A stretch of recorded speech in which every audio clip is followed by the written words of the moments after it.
दोस्तों नमस्कार, स्वागत है आपका यूट्यूब चैनल एबी टेक में। आज है 25 जून 2026।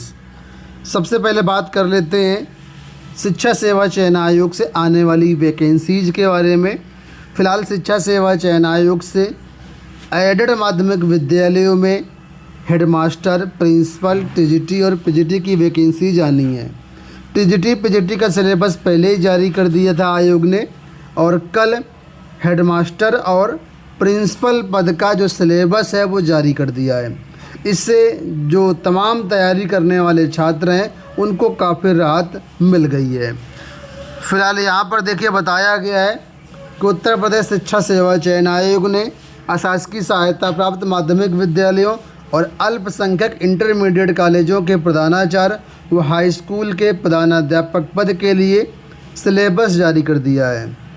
दोनों स्तर के पदों के लिए 3 खंडों की 12-12 इकाई से प्रश्न पूछे जाएंगे। खंड 1 व 2 से 30 प्रश्न आएंगे, जबकि खंड 3 से 60 प्रश्न होंगे। इस तरह कुल 120 प्रश्नों का प्रश्न पत्र होगा। प्रत्येक प्रश्न पत्र 3 अंक का होगा, मतलब प्रत्येक प्रश्न 3 अंक का होगा। लिखित परीक्षा 360 अंकों की होगी। इसके अलावा 40 अंकों का इंटरव्यू भी होगा। दोनों की मेरिट के आधार पर चयन की कार्रवाई की जाएगी। तो प्रधानाचार्य पद के लिए खंड 1 के 30 प्रश्न, समसामयिकी और बाकी सारी चीज़ें हैं। मैं ज़्यादा डिटेल में नहीं बता रहा हूँ क्योंकि इसका डिटेल्ड वीडियो मैंने कल बना दिया है। तो आप प्रधानाचार्य का देखना चाहें या हेडमास्टर का देखना चाहें तो एक अलग वीडियो है जिसमें हमने डिटेल से टॉपिक टू टॉपिक पूरा बताया हुआ है। उस वीडियो को चैनल पर जा कर के आप देख लीजिए और समझ लीजिए। फ़िलहाल परीक्षा पैटर्न आप समझ चुके हैं कि 360 अंकों की लिखित परीक्षा, 40 नंबर का इंटरव्यू और कंबाइंड मेरिट से आपका जो है चयन होगा। ठीक है, तो अब कोई बाधा नहीं है तैयारी में। आप लोग अपनी तैयारी शुरू कर दीजिए। वैकेंसीज जो है बहुत जल्द आपकी आने वाली हैं, क्योंकि अध्याचन का काम लगभग समाप्त होने वाला है और इसके बाद वैकेंसी आपकी आएंगी। सब कुछ ठीक रहा तो मुझे लगता है अगस्त तक ये विज्ञापन आपके जारी हो जाएंगे। ठीक है, अगली अपडेट यूपी टीईटी से है। उत्तर प्रदेश शिक्षा सेवा चयन आयोग को 1.5 अरब रुपए फीस के रूप में मिले हैं सिर्फ टीईटी से। आप लोग जानते हैं कि 2, 3 और 4 जुलाई को यह परीक्षा होने जा रही है, जिसके लिए करीब 20 लाख छात्रों ने फॉर्म भरा है यहाँ पर, और इस फॉर्म की फीस से लगभग 1.5 अरब रुपए शिक्षा सेवा चयन आयोग को मिले हैं। यहाँ पर आपको बता दें कि जो फ़ीस थी वो कुछ इस तरीके से थी।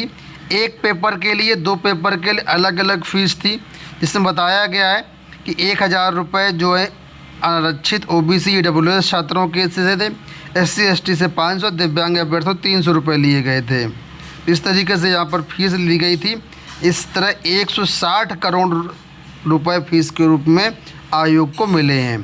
फ़िलहाल 4 जो जुलाई परीक्षा होने वाली है आपकी जुलाई में, उसके लिए एग्ज़ाम सिटी की डिटेल जारी कर दी गई है। 30 जून को आपका एडमिट कार्ड आएगा और आप अपनी एग्ज़ाम सिटी चेक कर सकते हैं। और अपनी तैयारी करने के लिए लास्ट मोमेंट में AB tech online test series ज़रूर परचेज करिएगा। लिंक वीडियो के डिस्क्रिप्शन में दिया गया है ऐप का। वहाँ से जा कर के आप ऑल इंडिया के जितने भी टीचिंग एग्ज़ाम्स हैं उन सब की टेस्ट सीरीज प्राप्त कर सकते हैं। पॉलिटेक्निक से अपडेट है कि एक सीट पर 1.5 गुना से ज़्यादा आवेदन। काउंसलिंग आज से ऑनलाइन भरी जाएगी चॉइस। तो प्रदेश के पॉलिटेक्निक संस्थानों में एडमिशन के लिए ऑनलाइन काउंसलिंग प्रक्रिया गुरुवार से शुरू होगी। संयुक्त प्रवेश परीक्षा परिषद ने इस काउंसलिंग के लिए पूरी तैयारी कर ली है। 3,26,000 अभ्यर्थी इसमें पार्टिसिपेट करेंगे। पहले चरण में इंजीनियरिंग से जुड़े राजकीय सहायता प्राप्त और निजी पॉलिटेक्निक संस्थानों में लगभग 1,20,000 सीटों पर प्रवेश दिया जाएगा। ठीक है, तो जो भी अभ्यर्थी इच्छुक है आज से अपनी काउंसलिंग प्रक्रिया में पार्टिसिपेट कर सकते हैं। आरक्षण विवाद में अभ्यर्थियों को झटका, विशेष अपील खारिज। बात हो रही है यहाँ पर एपीओ भर्ती 2025 की। लिखा है इलाहाबाद हाईकोर्ट ने सहायक अभियोजन अधिकारी भर्ती 2025 की प्रारंभिक परीक्षा के परिणाम को लेकर के दायर विशेष अपील खारिज कर दी। न्यायमूर्ति जे मुनीर और न्यायमूर्ति अरुण कुमार की खंडपीठ ने स्पष्ट किया कि इस स्तर पर परिणाम में हस्तक्षेप का कोई औचित्य नहीं बनता है। मुख्य परीक्षा निर्धारित कार्यक्रम के अनुसार 28 से 30 जून के बीच कराई जाएगी। तो जो भी अभ्यर्थी थे उनको हाई कोर्ट से कोई राहत नहीं मिली है। यूपीटीटी के बारे में यहाँ पर देखें, केंद्र के बारे में अपडेट है कि 250 किलोमीटर दूर बना दिया परीक्षा केंद्र, आयोग के दावों की खुली पोल। यूपीटीटी की परीक्षा जो सेंटर बने वो 250 से 300 किलोमीटर दूर भेज दिए गए। इससे अभ्यर्थी परेशान है। 2 से 4 जुलाई के बीच में जो परीक्षा हो रही है, इसके लिए देखिए बताया गया है कहाँ कहाँ पर केंद्र बनाए गए हैं। देवरिया में 23,283 अभ्यर्थी हैं। कुशीनगर में 9,784 अभ्यर्थी हैं। इसी तरह और ऐसे अभ्यर्थी हैं जिनको 250 से 300 किलोमीटर दूर सेंटर अलॉट किया गया है। इस पर आयोग का कहना ये है कि देवरिया के केवल 2,668 अभ्यर्थियों को वाराणसी भेजा गया है। बाकी को अगल बगल के ज़िलों में ही केंद्र मिले हैं। महिलाओं को पड़ोस के ज़िलों में ही केंद्र बनाए गए हैं। बीएड की प्रवेश काउंसलिंग 1 जुलाई से। बुंदेलखंड विश्वविद्यालय 1 जुलाई से बीएड की प्रवेश काउंसलिंग कराने जा रहा है। 3 चरण में होने वाली काउंसलिंग के लिए 15-15 दिन का समय होगा। इसके लिए सभी विश्वविद्यालय में से सीटों का ब्यौरा एकत्र कर लिया गया है। बृहस्पतिवार को कुलपति व कुल सचिव संयुक्त रूप से कुल सचिवों को काउंसलिंग से संबंधित दिशा निर्देश देंगे। यहाँ देखिए अपडेट है, अग्नि सुरक्षा मानकों की अनदेखी, 41 कोचिंग व 71 भवन सील। अलीगंज में जो हादसा हुआ है, इसको ध्यान में रखते हुए अब अलग अलग ज़िलों में अलग अलग प्राधिकरण द्वारा ये कार्रवाई की जा रही है। फिलहाल यहाँ पर लखनऊ से अपडेट है कि इस दौरान 71 व्यावसायिक भवनों को सील कर दिया गया है। 83 भवन स्वामियों को नोटिस जारी किया गया है। सील इमारतों में 41 कोचिंग संस्थान हैं, होटल, लाइब्रेरी, व्यावसायिक भवन है। कार्रवाई में बिजली और अग्निशमन विभाग के अधिकारी भी साथ रहे हैं। तो ऐसी कार्रवाई हर ज़िले में हो रही है और ये ज़रूरी चीज़ें हैं कि जो भी चीज़ें मानक के अनुरूप नहीं हैं उनको मानक के अनुरूप कराने का प्रयास किया जाए और मानक के अनुरूप ही संचालित किए जाएं। जो भी लोग इलाहाबाद विश्वविद्यालय में एडमिशन लेना चाहते हैं उनके लिए यहाँ पर अपडेट है कि जल्द इलाहाबाद विश्वविद्यालय आवेदन लेगा। आप लोग जानते हैं कि जो CUT UG का है उसका परिणाम जारी कर दिया गया है। अब सभी यूनिवर्सिटी की तरफ से एडमिशन की प्रक्रिया शुरू हो जाएगी। TGT PGT वैकेंसीज को लेकर के यहाँ पर देखिए अपडेट आ गई है कि 23,897 पदों का दियाचन फीड।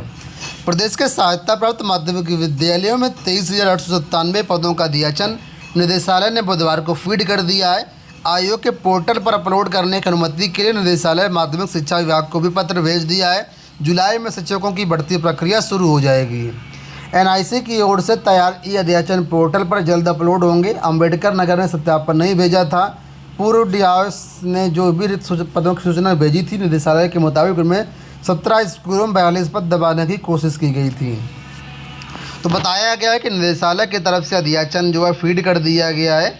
अभी NIC इसमें अध्याचन आगे की फीड करेगा। तो लिखा हुआ है यहाँ पर देखिए कि सभी DIOS से प्रमाण पत्र मांगा गया है और AD माध्यमिक कामताराम पाल का कहना है कि जल्द निदेशक की अनुमति प्राप्त होने के बाद आयोग के पोर्टल पर अध्याचन अपलोड कर दिया जाएगा। फिलहाल आपको बता दें कि शिक्षा सेवा चयन आयोग से TGT PGT विज्ञापन को पुरानी नियमावली के आधार पर जारी किए जाने की मांग को लेकर के प्रयागराज में अनवरत धरना प्रदर्शन चल रहा है। युवा मंच की तरफ से देखिए ये पत्र दिया गया था 15 जून को कि जो TGT PGT की पद हैं वो पुरानी नियमावली के आधार पर भरे जाएं, लेकिन यहाँ पर शिक्षा निदेशक की तरफ से इस लेटर पर कोई ध्यान नहीं दिया गया और छात्रों के आंदोलन के बाद कल 24 जून को ये पत्र जारी किया गया है और इस पत्र में अब मुख्यमंत्री को ये ज्ञापन भेजा गया है और मुख्यमंत्री से सिफारिश की गई है कि छात्रों की ये मांगे हैं पुरानी नियमावली के द्वारा भर्ती करें और इस पर जो भी कार्रवाई हो माननीय मुख्यमंत्री स्तर से अब होगी। तो कुल मिलाकर के काफ़ी दिनों तक ये पत्र, लगभग 10 दिन तक पत्र दबाए रहा गया। उसके बाद अब जो ये पत्र लिखा गया है माननीय मुख्यमंत्री जी को TGT PGT नियमावली में पुराने नियमावली को बहाल करने को लेकर के। देखते हैं आगे क्या होता है। फिलहाल छात्रों का आंदोलन जारी है। आप सभी लोग सहयोग जरूर करें, सपोर्ट जरूर करें। दोस्तों ये हो गई आज की सारी सूचनाएं। इस वीडियो में इतना ही। धन्यवाद।